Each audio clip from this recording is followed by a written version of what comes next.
Every bank in America has a system for processing first-time homebuyers, and that system is not built to get you the best deal. It's built to extract the maximum amount of money from people who don't know what to look for. After closing 400 loans for everyone from first-time homebuyers to self-employed business owners to investors building multi-million-dollar portfolios, I've seen exactly how the system works from the inside, and I can tell you exactly where the money goes and on average the gap between what a first-time homebuyer pays and what they should have paid, which is over $40,000. So today, I'm breaking down the 5 biggest places that money disappears, ranking them from the smallest closing day tricks to the ones that could cost you 6 figures, and showing you exactly how to work around every single one of them.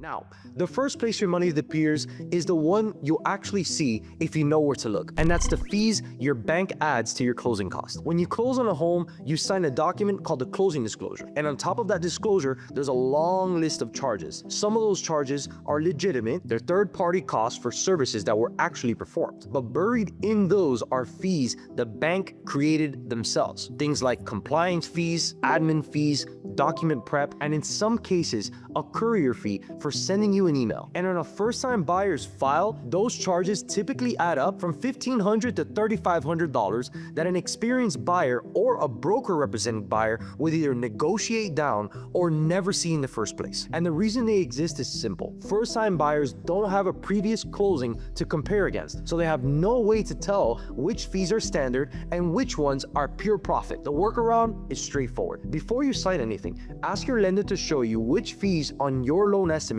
go directly to them versus a third party. If a fee has a vague name like processing or administrative, or there's no third party receipt behind it, then it's negotiable. And if they won't negotiate, that tells you everything you need to know about whose side of the table they're sitting on. Now, $1,500 to $3,500 is real money, especially when you're putting together a down payment. But compared to the next one, those fees are the smallest leak in the system. The second place money disappears is one the first-time buyers never even hear about, and it's not a charge they add to your file. It's a savings that they'll never mention. There's a tool called a temporary rate buy-down. The most common version is a 2-1 buy-down. Your no rate, say 7%, but with a 2-1 buy-down, you pay as if the rate is 5% in year 1 and 6% in year 2. Then the full 7% kicks in for the remaining 28 years. On a $350,000 loan, that's roughly $450 less a month. In year 1, about $230 less in year 2. That's over $8,000 in total payment savings across those first 2 years. And the cost of the buy down,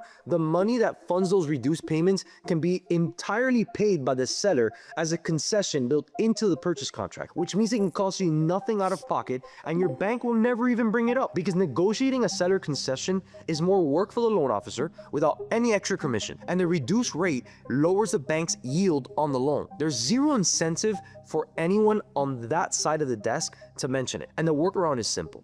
Before you go under contract, ask your lender or broker about a 2-1 buy down and have your real estate agent negotiate a seller concession to cover it. In the current market where sellers are still offering concessions to close deals, this is one of the most powerful affordability tools available to first-time homebuyers, and almost nobody is using it because nobody is telling them that it exists. So that's $8,000 your bank left on the table without saying a word. But that number gets a lot bigger with the next one. The third place money disappears is something every first-time buyer who puts less than 20% down will deal with, and that's private mortgage insurance. PMI is required of conventional loans when you put down less than 20%. Most people know that part, but what they don't know is that there are multiple ways to structure it, and your bank is going to default to the one that works best for them. The most common is borrower paid monthly PMI. You pay a separate premium every month, usually $150 to $250 on a $350,000 loan. And once you build 20% equity in the home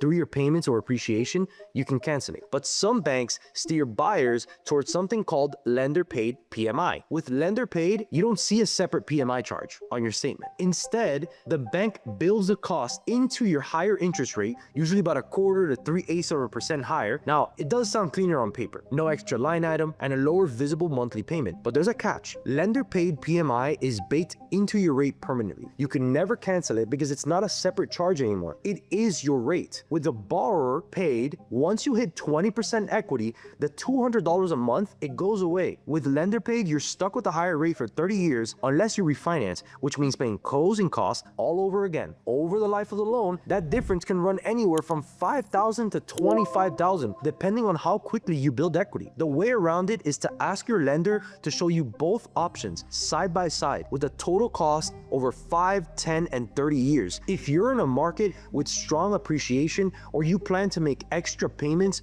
borrower paid monthly PMI will almost always save you in the long term. And if your lender doesn't offer to show you both, they've already made the choice for you. Now, those first three are the ones that cost you thousands, but the last two are where the real money disappears. And they're built so deep into the system that most buyers never even know they're there. And before I reveal them and show you how to protect yourself from each one, if you're getting ready to buy your first home and you want someone on your side of that desk actually fighting for the best numbers on your file, I'll leave a link in the description below where you can book a free consultation with my team. We'll look at your specific situation, show you exactly which fees and costs are negotiable, and make sure you're not leaving money on the table before you sign anything. Now, the fourth one is the structural issue behind everything I've described so far. When you walk into a bank and apply for a mortgage, the loan officer sitting across from you can only offer you that bank's products. Chase only has Chase loans. Wells Fargo only has Wells Fargo. Bank of America can only show you what's sitting on their shelf. If another lender has a better rate for your specific credit profile and income type, the person across from you has no way to offer it and no obligation to tell you that it exists. A mortgage broker, by comparison,